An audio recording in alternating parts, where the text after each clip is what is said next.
to you, Lord, as if you are being answered. You are oversure that you will be answered. And then he said, وَاعْلَمُوا أَنَّ اللَّهَ لَا يَسْتَجِيبُ دُعَاءً مِنْ قَلْبٍ غَافِلٍ لَهُ. And know that Allah subhanahu wa ta'ala, He doesn't respond to the supplication, to the dua that comes from careless and inattentive heart. So please be attentive in your dua. Make dua with full of... আসসালামু আলাইকুম সুপ্রিয় দর্শক মণ্ডলী, আপনারা দেখছেন শাইখ TV. এইবার মিজানুর রহমান আজহারিকে শেখ রফিকুল বিন সাইদ কি বলল মিজানুর রহমান আজহারিকে, আপনারাও শুনলে অবাক হবেন।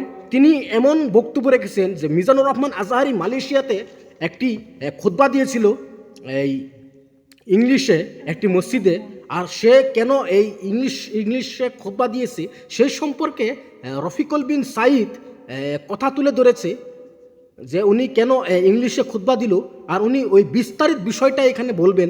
আসুন আমরা মিজানুর রহমান আজহারিকে কি বলছে রফিকুল বিন সাইদ সে ইংলিশ খুতবা সম্পর্কে, আসুন আমরা সম্পূর্ণ ভিডিওটি দেখি।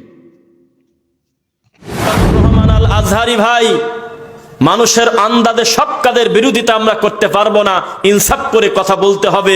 মালয়েশিয়াতে গত কয়েকদিন আগে তিনি জুমার খুতবা দিলেন।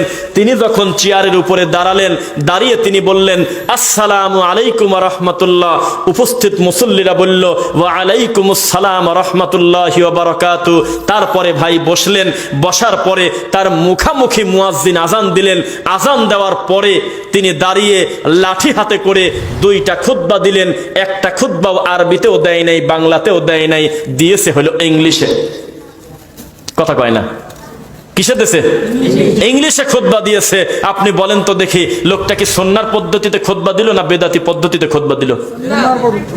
অথচ একই কর্ম আহলে হাদিসরা এই দেশে করার কারণে আমাদের নাম দেশে আমরা বলে খুতবাই পড়িনি। তাই তাদেরকে বলেছিলাম ভাই, এ কথা অস্বীকার করব না। কোন ভিডিওই দেয় নাই। মিজানুর রহমান আজহারি ভাই তার নামের উপরে 1 লক্ষ সাবস্ক্রাইবার হয়ে গেছে একদিনে না 2 দিনে।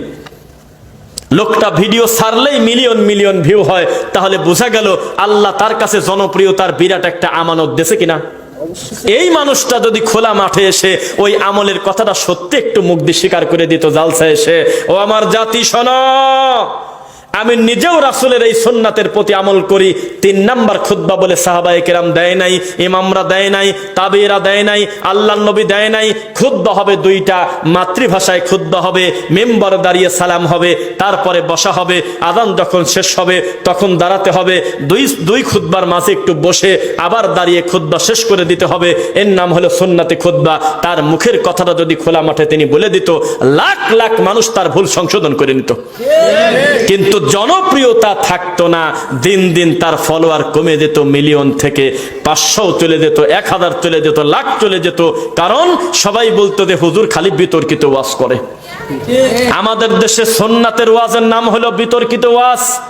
আর কানে হাত দিয়ে বাপ মাকে তোমরা ভাত দিও, এটি হলো সবার মনের ওয়াজ। তোমরা ঘুষ খায়ো না বাবা, এইটি হলো সবচেয়ে ভালো ওয়াজ। এইভাবে সুর করে কাদি কাদি ওয়াজ করলে মানুষ ঘুষ ছাড়ে, সুদ ছাড়ে কোনোদিন। আর যারা হককে হক, বাতিলকে বাতিল গতি নিয়ে বলে, তাদের নাম দেশে তোরা হলো ফিতনাবাজ। ডক্টর মিজানুর রহমান আজহারির মতো ঠান্ডা ওয়াজ করতে পারিস না। আমাদেরকে মিনিটে মিনিটে উদাহরণ দেয়। অনেক যুবক এখন কমে গেছে, বলে যে আপনারা তো কর্কশ ভাষায় ওয়াজ করেন কি কামে? মিজানুর রহমান আজহারি ভাইয়েরা ওয়াজ করে কত সুন্দর হাসি হাসি, কি সুন্দর নরম নরম কথা বলে। আমরা বললাম ভাইরে, তার থেকে বেশি নরম ওয়াজ আমরাও জানি। তার থেকে খুব বেশি মিষ্টি কণ্ঠ আমাদের শেখ আমানুল্লাহ বিন ইসমাইল মাদানিরও আছে। একজনেরও কণ্ঠ নাই, সে কথা তুমি বলো না। তবে আমরা ধর্ম বিক্রি করে সত্য আর মিথ্যার মিশ্রণ করতে পারবো না। ডক্টর মিজানুর রহমান আজহারির গোটা বাড়ি তদন্ত করে একটা তাবিজ পাবেন আপনি, আমি তা মনে করি না। কারণ সে নিজেও জানে যে তাবিজ একটা শিরিক। কিন্তু খোলা মাঠে যখন তাকে প্রশ্ন করা হলো তাবিজ ব্যবহার করা কি বৈধ না অবৈধ, বলল ছোট বাচ্চাদের দেওয়া দেয়। বলছে না? না বলছে না? হ্যাঁ। কেন বলল সে? কারণ সে জানে তার কবর পূজারীরাও তার ভক্ত আছে, শিয়ারাও তার ভক্ত আছে, সুন্নিও তার ভক্ত আছে, দেওবন্দি তার ভক্ত আছে, আবার নামধারী আহলে হাদিসও তার ভক্ত আছে। কাউকে বেজার করা যাবে না, সবাইকে খুশি করতে হবে। এই রকম ওয়াজ যদি আহলে হাদিসরা করত, দিন ধর্ম যতটুকুনি জিন্দা আছে ওই দিন বহু আগে কাটা পড়ে যেত। সুপ্রিয় দর্শক মণ্ডলী, আপনারা দেখছিলেন শাইক টিভি। আপনারা যদি ফেসবুক থেকে দেখছেন, চ্যানেলটি ফলো করে রাখেন সবার আগে ভিডিও আপডেট পাওয়ার জন্য। যদি ইউটিউব থেকে দেখছেন তাহলে সাবস্ক্রাইব করে রাখেন, অল বেল নোটিফিকেশনে ক্লিক করে রাখেন। আরেক ভিডিওতে আবার দেখা হবে ইনশাআল্লাহ। আসসালামু আলাইকুম ওয়া রাহমাতুল্লাহি ওয়া বারাকাতুহু।